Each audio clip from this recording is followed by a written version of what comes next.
Odeur, texture, couleur, difficile de faire la différence. Et pourtant, ce cannabis est légal. En fleurs séchées ou en résine, un magasin spécialisé dans la vente de ces nouveaux produits vient d'ouvrir ses portes à Béthune. On vend pour faire de la tisane. D'accord. C'est interdit de fumer en France. Voilà. Si cette herbe est autorisée, c'est parce qu'elle possède un très faible taux de THC, la molécule responsable des effets secondaires du cannabis, comme la dépendance ou l'euphorie.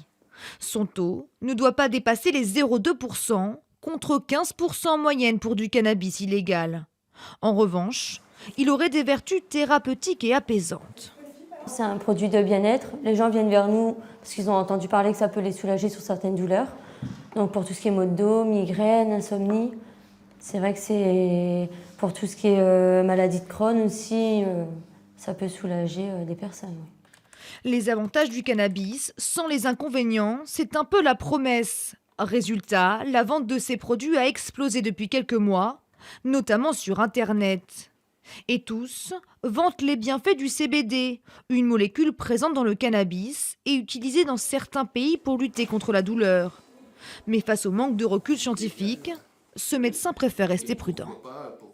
Ce qui est sûr, c'est que le CBD, puisqu'on parle du CBD, ça a une action anti-inflammatoire. Ça a été prouvé par des études scientifiques.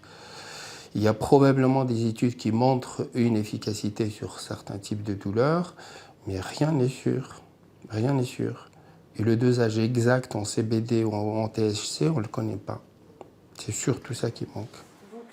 Une quarantaine de pays ont déjà autorisé le cannabis thérapeutique. En France, en revanche, les vendeurs n'ont pas le droit de présenter leurs produits comme des médicaments.